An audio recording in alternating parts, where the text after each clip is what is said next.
doing my thing, looking so good, make the whole world sing. I'm just doing my thing, doing my thing. Keep your eyes on this. All right. Still here on the main floor of the HardRock Summit 2025 show, and we've got well-arranged molecules right behind me, and that is Kevin Downey. So we are going to go catch up with Kevin and see what he's brought. He always brings great stuff to Tucson. We've never filmed them in Denver before, so let's go do this with well-arranged molecules. Kevin, how are you doing, my friend? Just fine. Great to have you here. Thanks for Great to see you. around. Oh, my pleasure. You know, we love catching up with you in Tucson. I think this is the first time I've ever filmed you at Denver. It is, and it's great we're doing it. So Absolutely.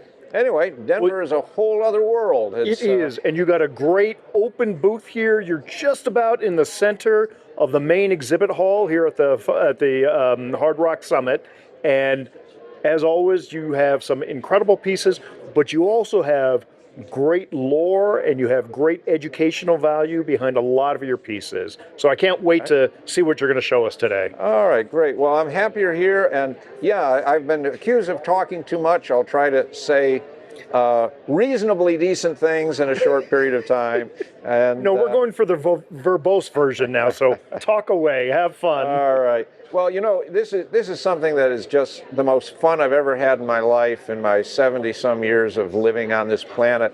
Minerals, as a collector, as an appreciator, as a person who studies them, who gets to work with them every day, it's endlessly joyful, and I learn something all the time, and it's very humbling because there's so much to know, and it never stops. Well, so I love the fact that you can say that it's humbling because there's still so much to know, and I know that what you mean is there's so much more information out there that you're trying to gather, but I'm most impressed by the fact that you can claim that you having such an encyclopedic knowledge. I mean, I really respect your experience, the time you've spent in the field, and what you know and what you share. So, I mean, I think that really says a lot for who you are. Well, thank you.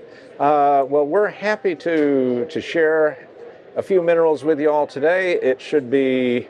So anyway, this is our booth. It's not quite as enormous as we have in Tucson.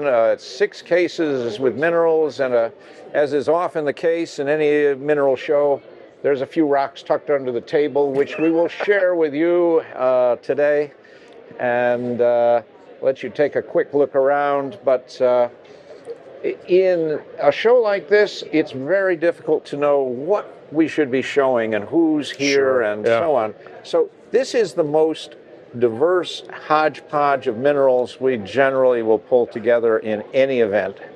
It is a little of everything mixed and matched. In Tucson, we tend to create theme cases, certain locations, certain mineral groups. This is far more eclectic, and for people who enjoy minerals, if nothing else, we want to be fun and interesting. Well, Kevin, I think the strategy is working, because I was trying to come in yesterday to do an interview with you, and every time I walk by, you have a booth full of people and you're talking to, everybody. So I think the variety and the diversity of the things that you're bringing to the market here is really working well, and people are responding well, and it draws people in, and they just want to see, is there some little treasure hidden away on these shelves that if I don't pay enough attention, I'm going to miss? Well, it's been kind of fun to do this, and it's especially been fun when people say, "Oh, I didn't see that." Right. And I was in your booth for an hour and I didn't see that. So anyway, well, we can mention a few different things along the way. Often for these talks, one of the things I think is really cool is to see stuff that's new and different. And there's always something new and different, but sometimes not immediately obvious. And so in the case you're looking at, one thing that I could point out is a particular tourmaline here on the top shelf, this elbite. It's from the Pachigram pegmatite, Senegal area. Senegal is a particular zone within Pachigram that's been known for a long time with its pink tourmalines. The elbites from there are quite distinctive. But this is a bit further away and a little bit different look. A few of these have very, very slight blue caps, although this piece is pretty much pure pink. Pure pink. But it gives some idea of the aesthetics of them growing in these clusters. We think it's pretty fun, and we're happy to have that. And just in terms of being diverse, right next to it is an old Minerva #1 piece. Well, let me go back to the Tourmaline first. I mean, Sure. Afghanistan for the people at home who are not familiar with the location. But I love the 3 distinct crystals growing in the back, and then you have this one in the front that's slightly offset. And to me, it creates a very dynamic-looking specimen there. If I could have been so lucky as to have had 4 fingers and a thumb on this, would have been absolutely brilliant. However, I have a few morals. I won't add a crystal just to make it into a human hand. Oh, come on, get with the times, man.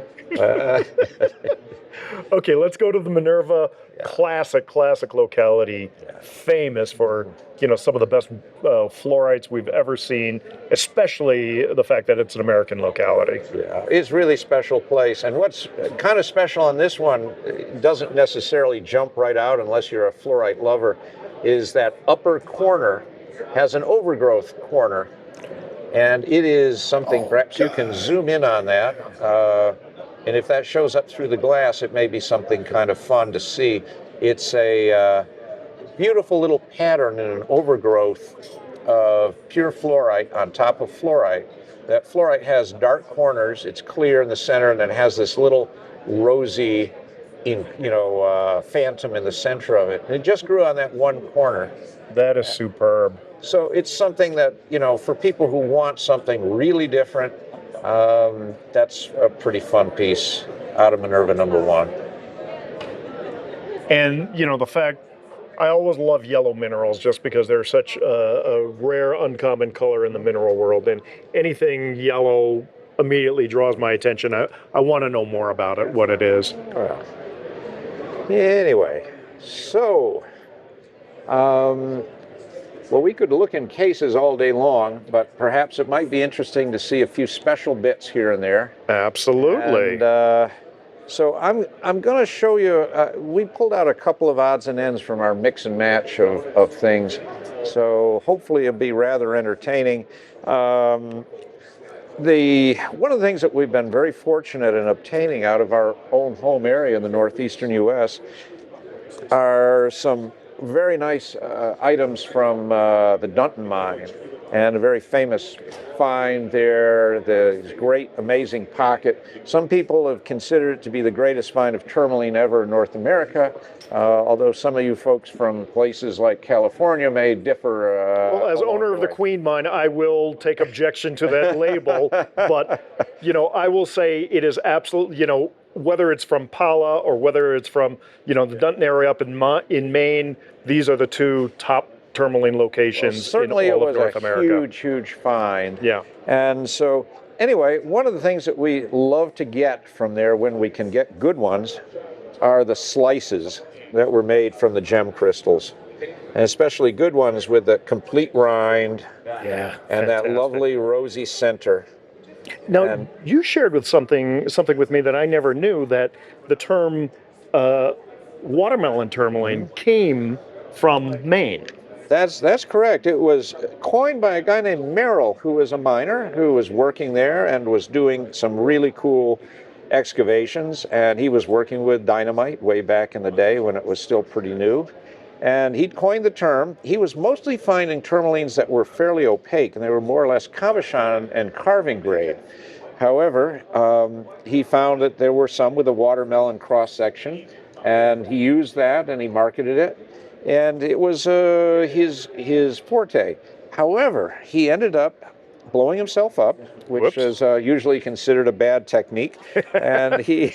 A bad way of preserving yourself. And then later on, when it was the great find happened, and you had people like Frank Parham and so on pulling truckloads of beautiful crystals out of these enormous pockets, they found that they were very gemmy in the center. And so this piece happens to be, this was one of Jack Halpern's specimens. It's from his collection. Super. And of a few others, but we just recently acquired this one from the family of John Marshall, a little bit larger. And this has a kind of a nice story to it. John was one of the partners at the mine, and when they got the first crystal that they cut open, they saw how gemmy and good color the inside was, and they realized they were sawing through a lot of really good facet rough. So consequently, they decided, oh, this is foolish to be making slices out of things that would be quite valuable by the carat. So since then, they started investigating the crystal to make sure that anything they were turning into a slice was not destroying great facet grade material. And they also wondered what to do with these slices, and this particular one was an experiment, and John and his family created this little bent wire gizmo to create a little hanging pendant with the idea of turning these slices into pendants, and they didn't have to spend the money on faceting or cabbing or, and just sell them as they were. And so a little slice of history. I don't know when wire wrapping really started, but this is certainly an early wire wrap from the Sure, the one archives. can argue that this might have even been the origin of it. Perhaps so. Anyway, Yeah. rather an interesting bit of history. I love that. See, that's what I say about education when it comes to you.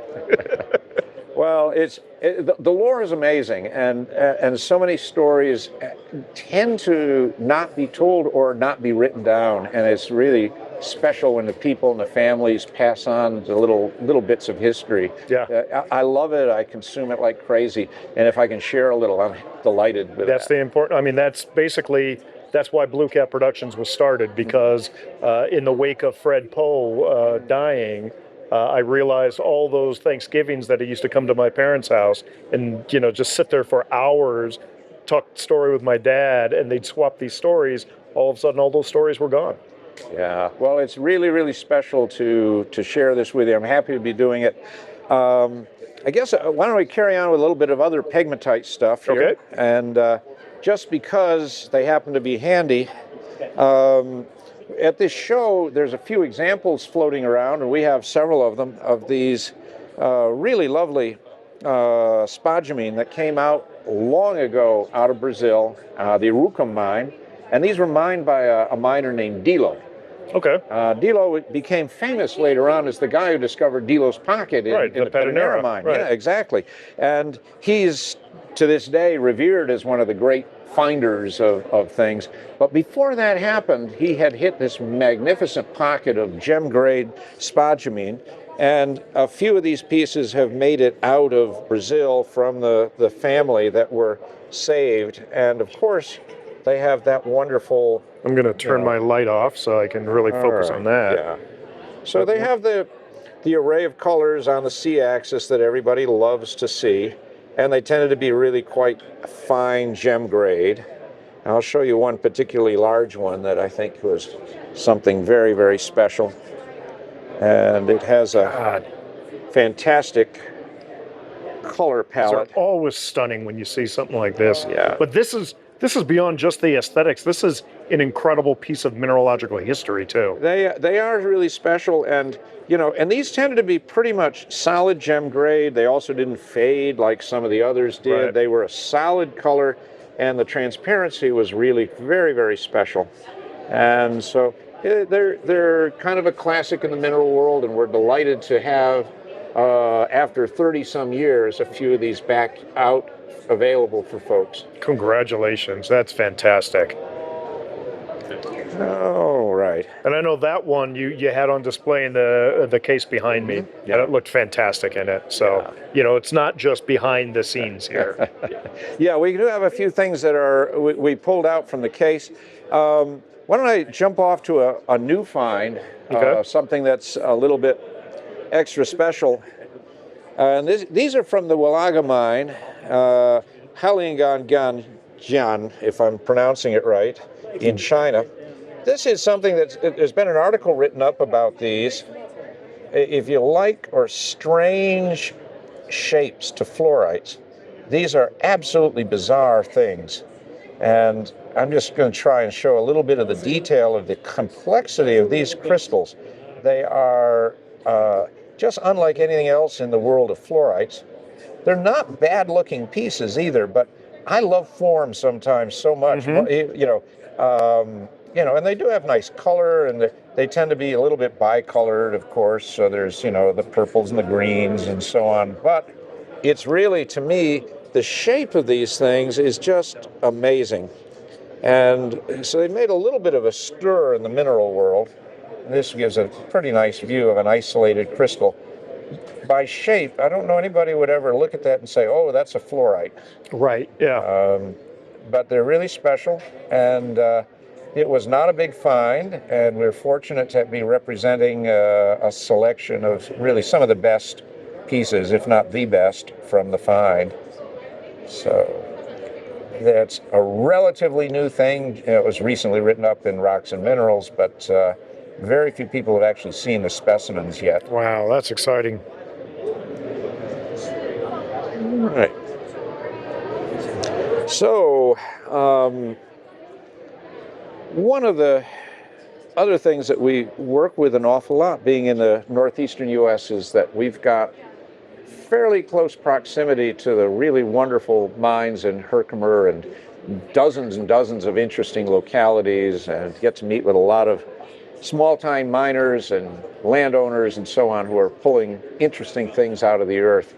And we love Herkimers quite a lot. Sure. And in the world of Herkimers, everybody's pretty familiar with doubly terminated quartz crystals. Right. They're the classics.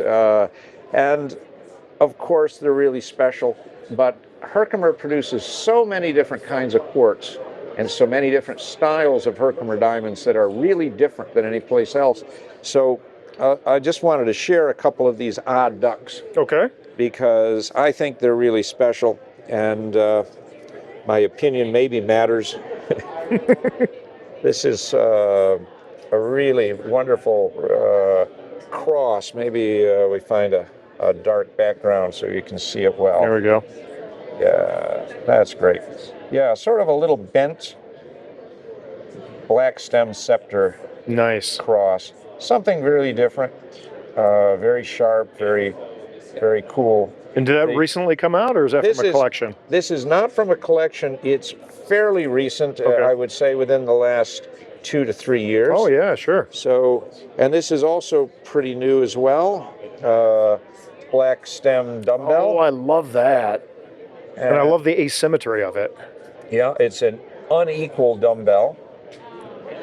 And, the scepters, the cool. odd shapes, the weird configurations, this is stuff that makes this kind of quartz really special. And, of course, the luster and the clarity is extraordinary. I love the hanging chat on this one. Yeah, there you go. So you win an election with it. All right, so why don't we jump off to something a little bit more different anyhow. We'll jump out of the USA for a minute, if that's okay. Sure. We're really involved with the Jeffrey Mine in Canada. We've kind of been a specialty of ours for the last several years. We chase very hard amongst old collections, miners' families, and so on.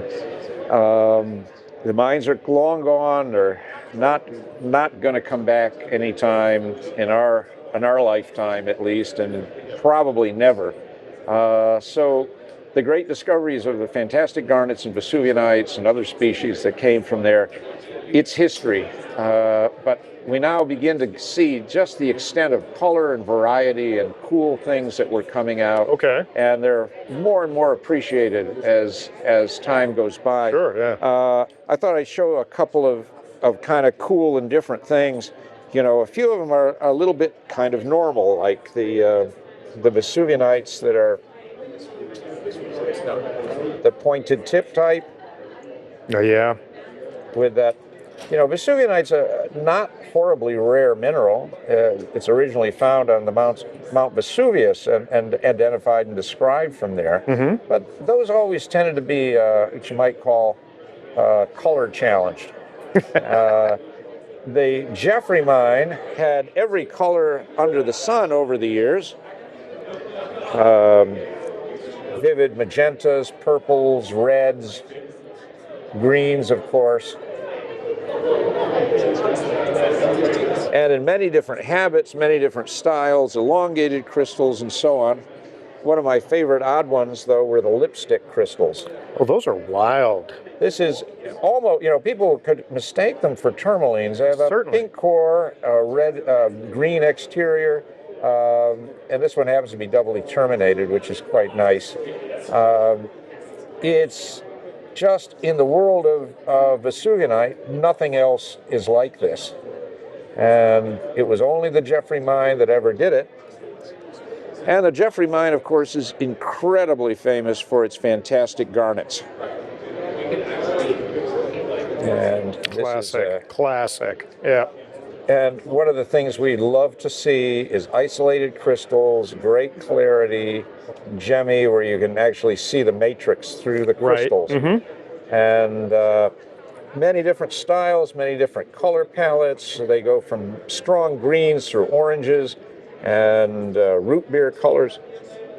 And if you're a real collector and you fall in love with this stuff, once you've got one, let's say it's an orange one, then you need to get a green one to go with it. Sure. And then once you got a green one, well, boy, I'd like a pink. Right. And then I need a root beer. Yeah, exactly. I need one of every color. I need two of every color. So anyway, that's one of the joyful things about this, is we get to see these colors. And all right. Anyway, that's a little something there. All right. Why don't we take a look real quick at a couple of other things that we're kind of become a little bit of a specialty for us. Okay. We're in Colombia pretty frequently, and Colombia, besides having wonderful quartz, as everybody on the planet knows, is a source of one of the most amazing array of mines that are producing. We call them Chrome Beryl in our business because when we're shipping boxes around, or if we need to make a descriptor on the Chrome box, Beryl on the box. Chrome Beryl sounds so much less important than a box of emeralds. Right. But these are emeralds, and it's a fun thing to work with. And so we try to be on top of new finds, old finds, and we buy up when we can mine company stock, or more or less anything we can find that's reasonably nice coming out of Colombia. And it's very challenging. Great crystals and great color are very, very valuable in the gem trade. Right. And as mineral collectors, we're kind of a little bit down in the pecking order. The gem world is way richer and more powerful than we are, but we do get to see some very cool things. So I'll try to share a couple of them with you just to give you an idea of things that have been coming out and that we've been able to come up with over recent times. Fantastic. How exciting. Yeah. This is from the Abuela Court. Corte Abuela, and it's as is typical of the Boyacá material, and this is in Casquez. This one has some calcite on it, but what's unusual in this particular zone is these calcites are yellow. They're not the white or clear or bluish. And it makes an interesting color contrast. And the emerald itself is a rather odd mixture of transparent and a little bit included, but it's a color combination that doesn't make spectacular gem rough, especially with the little cracks inside the crystal here. It is not top grade faceting, but it makes a wonderful mineral specimen, and at least to my eye, these are very, very special. That is adorable. And I will say to the viewers at home, the color of that emerald on the screen as I'm seeing it comes up a lot bluer than it truly is. And emerald is one of the hardest things to photograph. It is, yeah. And finding perfect crystals with, great clarity is always a great God, joy. look at that. Crystal clear. Yeah. These are special things, which this is actually very, very good facet grade in terms of its clarity. Yeah. The color is just slightly light. it still makes a beautiful specimen, but that allows us to be able to afford it Exactly. and not buy it as Yeah, if it were deeper green, we'd never see that. quite often. But once in a while, we get lucky and we're able to obtain something with really extraordinary green color. And those are amongst the really great treasures. And we have been able to get a few things that are just screaming green and incredibly And that is a true clear. emerald green in real life. Again, to my eye on the screen, it's got more blue in it than it does in real life, but that is a true emerald green. Yeah. Now, this is fairly recent, but it is a little bit unusual in that the crystals that it's growing on is a mixture of quartz, dolomite, and calcite. And the dolomite crystals are slightly bluish.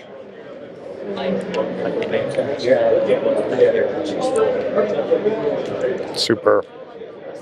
That's a great little piece.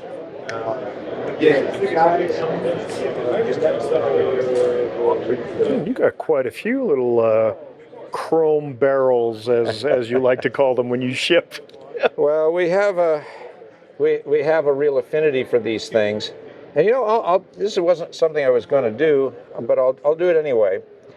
When we obtain this material, quite often we need to do something special with it. Okay. We need to trim stabilize it. Sometimes it's stabilized, sometimes it's trimming. Okay. And I'm going to show you a piece that's where we have not done any trimming on yet. Cool. So this is the before. This is a before, to some degree anyway.